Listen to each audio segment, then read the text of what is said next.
दोस्तों, दिनाक्षी short hand में आपका स्वागत है। अगर आप चैनल पे नए हैं तो चैनल को सब्सक्राइब करें और बेल आइकन ज़रूर दबाएं। डिक्टेशन 5 सेकंड बाद स्टार्ट होगी। Ready, start.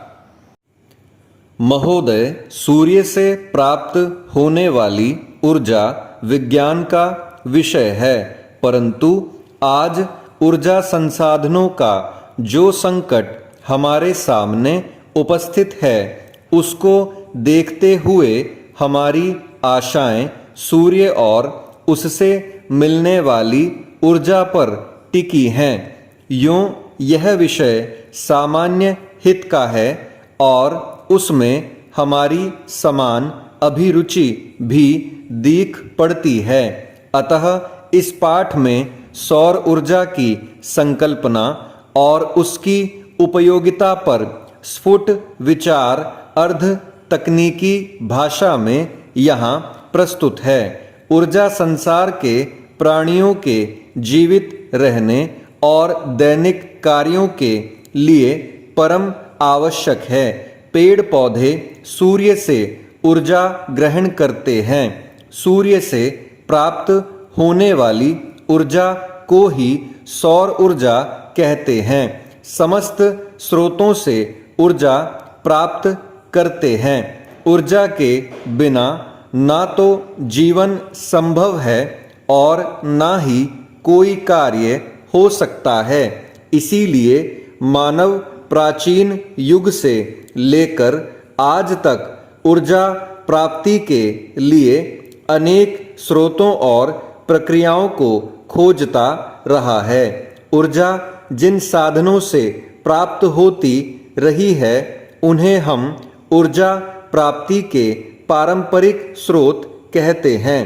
स्रोत हैं लकड़ी, कोयला, पेट्रोल, मिट्टी का तेल आदि। इनसे हम ऊर्जा प्राप्त करते हैं। वायु और जल को भी ऊर्जा के स्रोत के रूप में प्रयोग किया जाता रहा है। आधुनिक युग में विज्ञान ने ऊर्जा के और नए स्रोत निकाले हैं। इन्हें आजकल गैर पारंपरिक स्रोत कहा जाता है। आज ऊर्जा के अनेक रूप हमें ज्ञात हैं।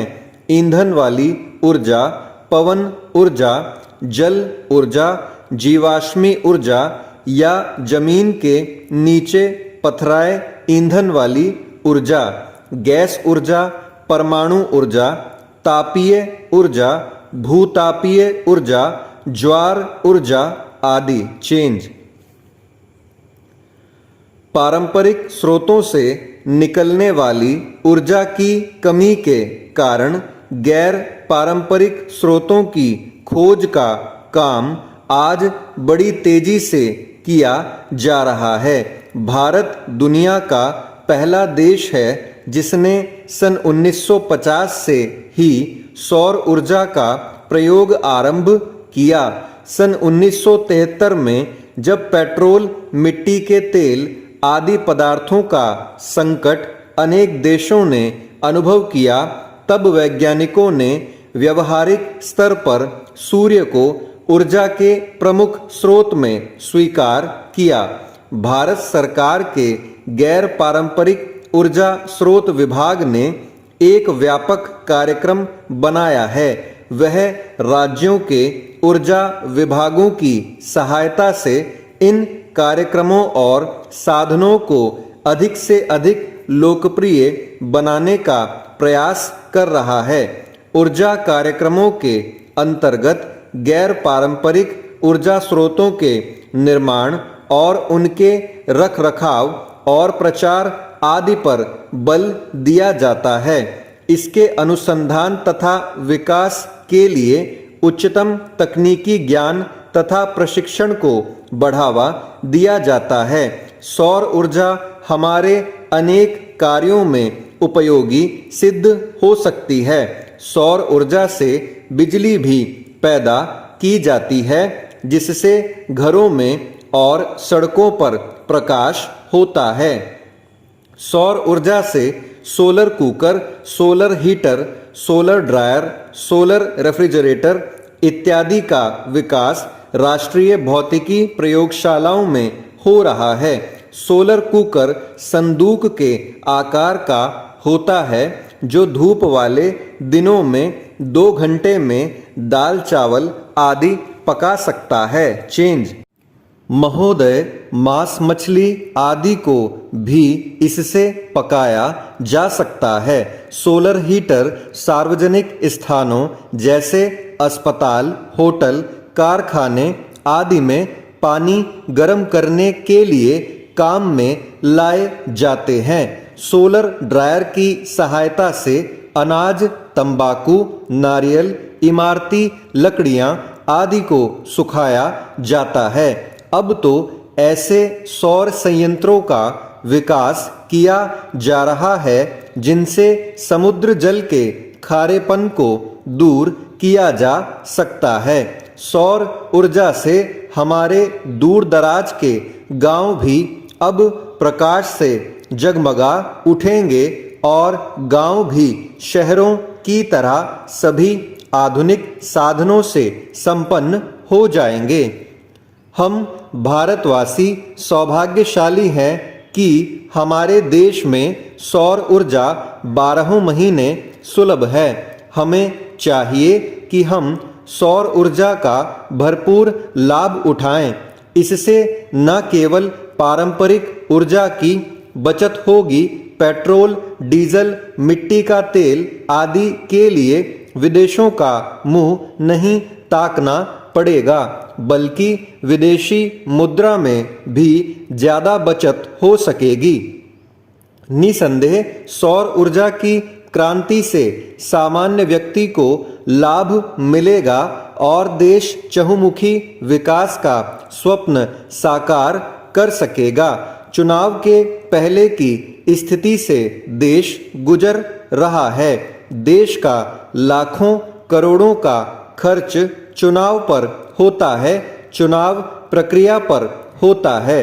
अतिरिक्त इसके चुनाव प्रत्याशी भी लाखों करोड़ों का खर्च करते हैं।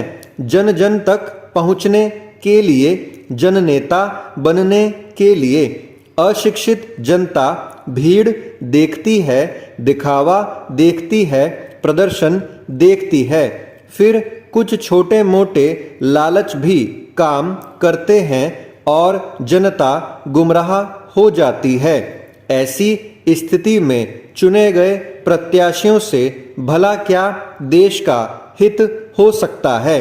शिक्षित बुद्धिजीवी व्यक्ति चुनाव प्रक्रिया से, चुनाव परिणामों से हताश होकर प्रक्रिया से ही अपने को दूर रखने का उपक्रम करते हैं या करने को मजबूर हो जाते हैं।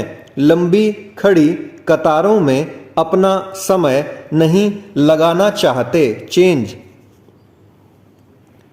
लोकसभा, विधानसभा, पंचायत सभी चुनाव यदि एक ही समय कराए जाएं तो बहुत संभव है लोगों में रुचि बने, समय का व्यय रुके, आर्थिक खर्च भार जो देश को बार बार करना पड़ता है वह बच सकता है। क्या ऐसा कुछ सोचा नहीं जा सकता? प्रत्याशी बनने के लिए भी कुछ मापदंड निर्धारित होने चाहिए।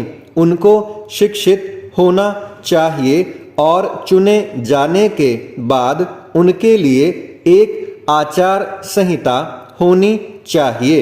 उनके खर्च एवं संपदा पर एक प्रतिबंध होना चाहिए।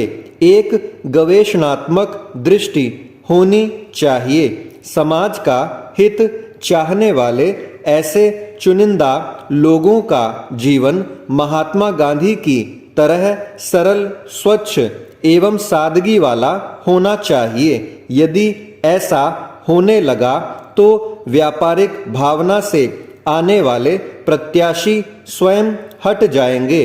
अच्छे चुनिंदा व्यक्ति ही देश को सही दिशा दे सकते हैं, देश का हित कर सकते हैं। बहुजन संप्रेषण के माध्यमों के अभिनव विकास तथा राष्ट्रीय चेतना का अंतर्राष्ट्रीय जीवन से संबंध बढ़ा है, जिसके कारण मनुष्य की सामाजिक और आर्थिक समस्याएं भी जटिल होती गई हैं। वैज्ञानिक और तकनीकी विकास भी निरंतर ऊर्ध्वमुखी हो रहा है। स्टॉप। दोस्तों, डिक्टेशन अच्छा लगा हो तो वीडियो को लाइक और शेयर कर दें और चैनल को सब्सक्राइब करके बेल आइकन ज़रूर दबा लें, जिससे भविष्य में आने वाली हर वीडियो आप तक सबसे पहले पहुंच पाए। धन्यवाद।